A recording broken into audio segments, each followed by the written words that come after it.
私をヒロインに起用してるってわけ。それにしてはお前の演技ぬるくね。抑えてるに決まってるでしょ。周りの役者は揃いも揃って大根役者ばっかり。爪いいね。人は人に強くしてもらうものさ。笑ってこらんよ。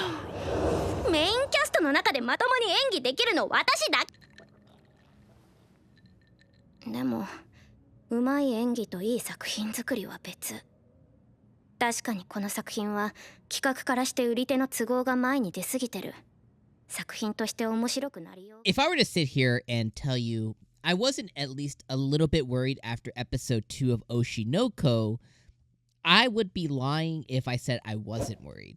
Now, that main reason comes because episode 1 was like a masterclass of how you come out and do a initial impression of the anime.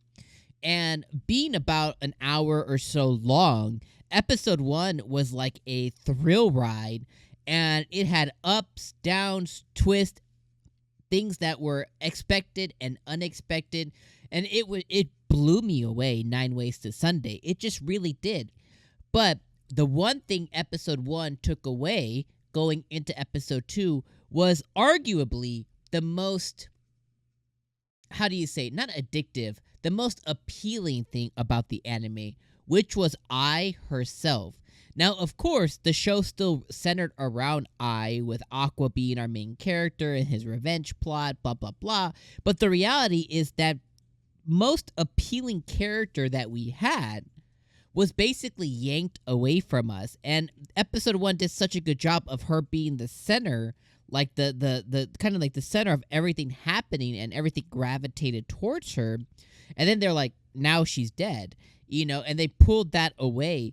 So it's like, when it's like any anime trying to pivot away from their main character, and it's a little hard, right? It's like if you remove Goku out of Dragon Ball, if you remove Deku out of My Hero, if you remove Naruto out of Naruto. Wait, they did that with Boruto, but they had to bring it back, right? If you remove, any of these main characters, it's like something's off about the show. And because episode 1 was so long, it gave us enough time to vibe and imprint and, really have an idea of how we were going to navigate this show. And the reason I say that is because it was like a, kind of like almost film length. We had the time to learn about a character, get to know her, fall in love with her, all these different things, and then she's dead. So, going into episode 2, and after watching episode 2, I was like, oh no, like this is just some revenge story. We have some character who just like his whole mind is filled with revenge. I mentioned it last week. I know a lot of you guys weren't fans of this opinion, but I was like, he's kind of wasting his life on revenge, because he could be doing something really awesome for the world, whether it was pursuing acting, wholeheartedly, or whether it was, reusing or repurposing all of that knowledge that he had of medicine, for humanity, for the world, or for on a small level, for his town or city or whatever, right? Like he could have been something. He could have used those 30 years of experience and translated them into, but he's so consumed with revenge. So that's fine. But here's the thing. Episode 3, okay? Episode 3 starts, and Kana, which is where we left off last week, right? Her being introduced in last week's episode. Kana comes in, and she's awesome. Like, she's the thing that dispelled all my worries, and she's the thing that made me go like, yeah, we're back, baby. Like, Kana is an awesome character. She has depth. She's cute. She has range. She's complex. She has a lot of emotional baggage. She has growth from when we first met her as a baby, not baby, but like, 5 years old. She has growth from there to there. She's kind of crushing hardcore on our boy Aqua. She followed him around the first episode. She went to the director's place. She's dealing with, trying to be a legit, serious actor on a show that's just promotional material.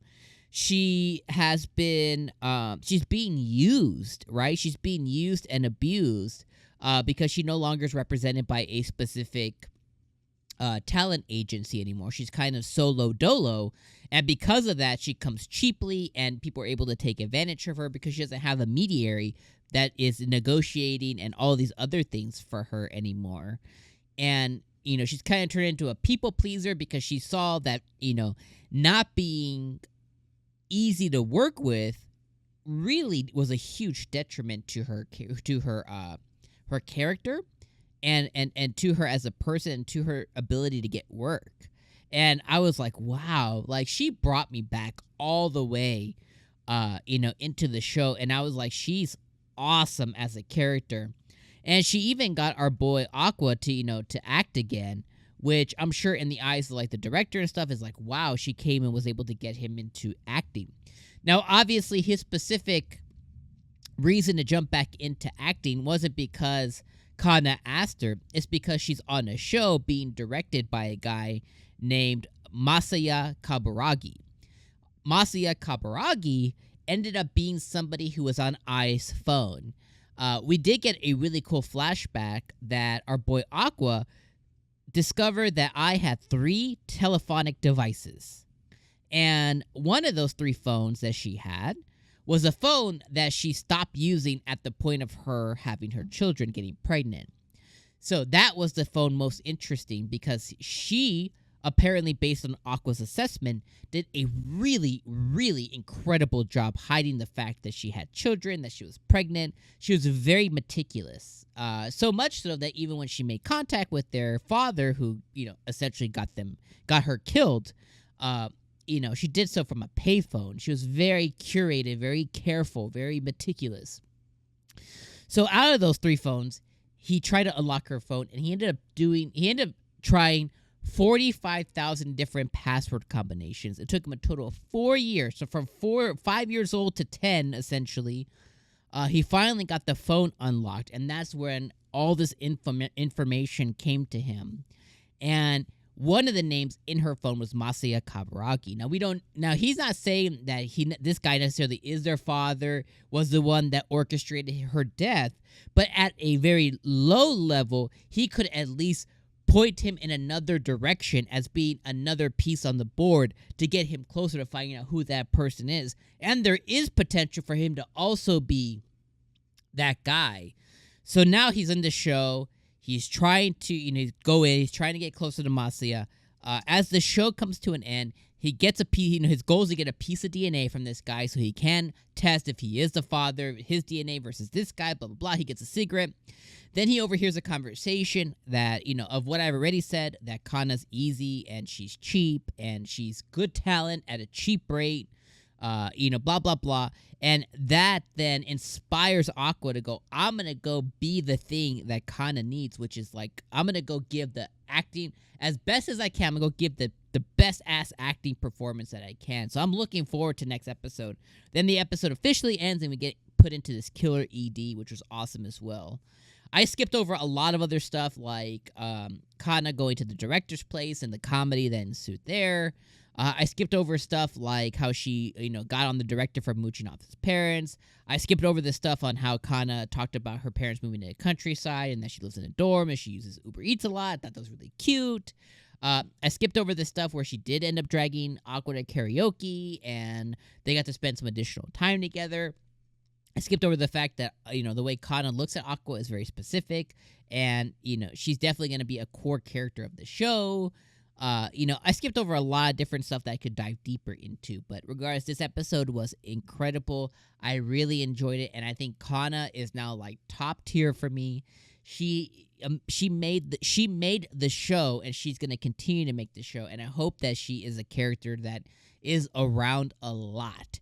And based on her following Aqua so viciously as she did, I have a feeling that she will be around, and I am very excited for that. Like, this show went from, like, number 6 or 7 in this season to probably, like, number 3 or 4 for me overall this season. And, like, I think it cracked my top 5 with just Kana being in the mix. Let me know what you thought about episode 3. Tell me down in the comments what you think about my thoughts, episode 3, any of it.